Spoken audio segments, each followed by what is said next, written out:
Hello everyone. Today we will solve the question number 4 of exercise 4.3, which is very important from the examination point of view.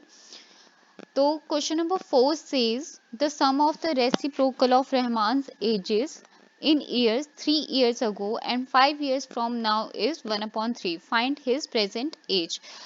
तो जब भी आपको as वाला question दिया हो और उसमें कुछ भी पूछा हो तो सबसे पहले आप कंसीडर करोगे उसमें let present age let Rahman's present age। तो प्रेजेंट एज को अगर आपने x मान लिया, let Rahman's present age is equal to x years। तो 3 अब बात हुई है 3 साल पहले की एज की, 3 years ago मतलब 3 साल पहले की एज की। 3 years ago रहमान्स एज।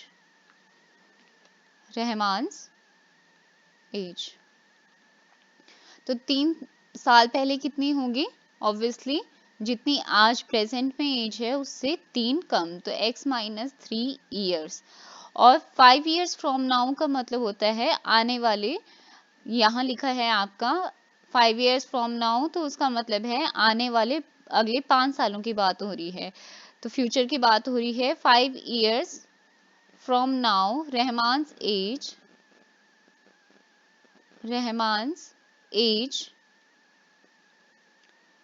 तो आज से 5 साल, अगर आज x ईयर्स है तो आज से 5 साल बाद कितनी हो जाएगी? ऑब्वियसली क्या हो जाएगी आपकी? 5 ईयर्स ऐड हो जाएंगे आपकी एज में, या रहमान की बात हुई है तो 5 साल बाद क्या हो जाएंगे? उसकी एज में 5 ऐड हो जाएंगे। अब हमारे पास कंडीशन दी थी द सम ऑफ। अच्छा, हम ज्यादा ना समझते हुए अकॉर्डिंग टू क्वेश्चन क्या किस चीज की बात की गई है? सम की बात की गई है। कौन से सम की? Reciprocal of Rahman's age. जो रहमान की एज है 3 साल पहले की, रेसिप्रोकल किसकी? Reciprocal Rahman's ages 3 years ago and 5 years from now. तो जो रहमान की एज है 3 साल पहले की और 5 साल आने वाले बाद की, उनका रेसिप्रोकल का सम, उसकी बात की गई है 1/x minus 3 plus 1/x plus 5 is equal to, और वो कितना है? The sum of the reciprocal of Rahman's ages 3 years। तो हमने रेसिप्रोकल निकाल दिया, 3 साल पहले की एज का 1/x माइनस 3 आ गया, और 5 years फ्रॉम नाउ का 5 years फ्रॉम नाउ रहमान्स एज कितनी हो जाएगी आपकी? x प्लस 5, तो उसका भी रेसिप्रोकल कर दिया, और जैसा कि क्वेश्चन में कहा था इसका सम, तो वो कितना है? इज 1/3। तो ये बनी आपकी जो कंडीशन दी थी। अच्छा, अब इसको सॉल्व करना है हमें, तो इसको सॉल्व करने के लिए हम क्या करेंगे? एलसीएम लेंगे। LCM x minus 3 into x plus 5 आया, क्योंकि दोनों डिफरेंट टर्म्स थी, तो ये x प्लस 5 यहाँ जाके मल्टीप्लाई हो गया, x प्लस 5 प्लस ये x माइनस 3 यहाँ पे क्रॉस में मल्टीप्लाई हो गया, तो ये कितना हो गया? x minus 3 which is equal to 1/3, right. तो अब क्या हो जाएगा? x plus 5 plus x minus 3, और आप डिनोमिनेटर को जब सॉल्व करोगे तो डिनोमिनेटर कैसे सॉल्व किया जाता है? जो फर्स्ट ब्रैकेट में फर्स्ट टर्म है वो नेक्स्ट ब्रैकेट से मल्टीप्लाई होगी, और फर्स्ट ब्रैकेट में जो सेकंड टर्म है वो फिर से नेक्स्ट ब्रैकेट से नेक्स्ट ब्रैकेट में जो टर्म्स लिखी हैं उससे मल्टीप्लाई होगी। होप सो कुछ बच्चों को ये पहले ही क्लियर होगा, लेकिन मैं थोड़ा डिटेल में इसलिए करा रही हूँ क्योंकि कुछ बच्चों के कॉन्सेप्ट्स क्लियर नहीं होते। तो x प्लस एक्स कितना हुआ आपका? 2x हुआ, और 5 माइनस 3, 5 माइनस 3 कितना हो गया आपका? 2 हो गया, राइट। अब जब x यहाँ पे आपका x क्या है आपका? x प्लस 5 दोनों से मल्टीप्लाई होगा, तो जब x ब्रैकेट की हर टर्म से मल्टीप्लाई होगा, x जब x से मल्टीप्लाई हुआ तो x स्क्वायर बन गया, फिर x आपका यहाँ x जब 5 से मल्टीप्लाई हुआ तो क्या बन गया आपका? 5x बन गया। सिमिलरली माइनस 3 जब x से मल्टीप्लाई होगा तो माइनस 3x बन जाएगा, और माइनस 3 जब 5 से ऐड होगा तो क्या बन जाएगा आपका? माइनस 15 बन जाएगा, ठीक है।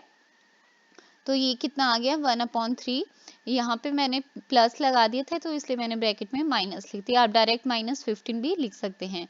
तो 2x + 2x² plus 5x - 3x कितना हो जाएगा आपका 2x - 15 which is equal to 1/3। अब देखो यहाँ पे आपका सब कुछ सॉल्व हो चुका है। अब आप करोगे क्रॉस मल्टीप्लाई। ठीक है, क्रॉस मल्टीप्लाई किस तरह से करेंगे, 3 को आप 2x + 2 से मल्टीप्लाई करेंगे और ये x² + 2x - 15 जो है आपका दूसरी तरफ चला जाएगा, क्रॉस में मल्टीप्लाई हो जाएगा। अब ये 3 जब 2x से मल्टीप्लाई होगा तो ये 6x बन जाएगा, 3 जब अगेन 2 से मल्टीप्लाई होगा तो 6 बन जाएगा और ये कितना हो गया x² + 2x - 15। तो यहाँ पे आपका क्या होगा, x² आप ऐसा करो कि x की पावर 2 वाली टर्म को इस तरफ लिख दो और जो आपकी लेफ्ट हैंड साइड में थी उसको आप राइट हैंड साइड में, क्योंकि इक्वल है तो लेफ्ट हैंड साइड वाली राइट हैंड साइड में लिखी जा सकती है और राइट हैंड साइड वाली लेफ्ट हैंड साइड में लिखी जा सकती है। तो उसके बाद क्या होगा कि x² सारी टर्म्स को आप एक तरफ ले आओ, x² + 2x - 15 -6x -6 = 0। तो इस तरह से आपका क्या बन गया, ये इसको आप फर्दर सॉल्व करोगे तो आपके पास एक क्वाड्रेटिक इक्वेशन आएगी जिसको हम सॉल्व करेंगे। तो यहाँ देखो आपका x² आपकी इक्वेशन क्या बनेगी, x² प्लस यहाँ देखो पीछे 2x - 6x, 2x - 6x कितना हुआ आपका -4x हुआ। ठीक है, तो यहाँ पे आप फिर से देखो x², यहीं इसको सॉल्व कर लो, x² 2x और 6x कितना हो जाएगा आपका -4x हो जाएगा। तो इक्वेशन बन जाएगी x² - 4x और कांस्टेंट देखो -15 और -6 थे तो वो क्या बन गया आपका -21 = 0। तो इस पॉइंट पे आप क्वाड्रेटिक फॉर्मूला से भी इसको सॉल्व कर सकते हो और आप फैक्टराइजेशन से भी सॉल्व कर सकते हो।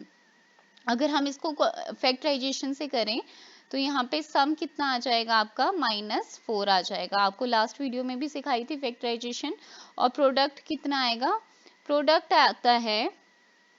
प्रोडक्ट कितना आता है जो x की पावर 2 के साथ लिखा गया है कांस्टेंट वो, तो यहाँ पे 1 है और जो आपकी कांस्टेंट टर्म है इक्वेशन में तो -21।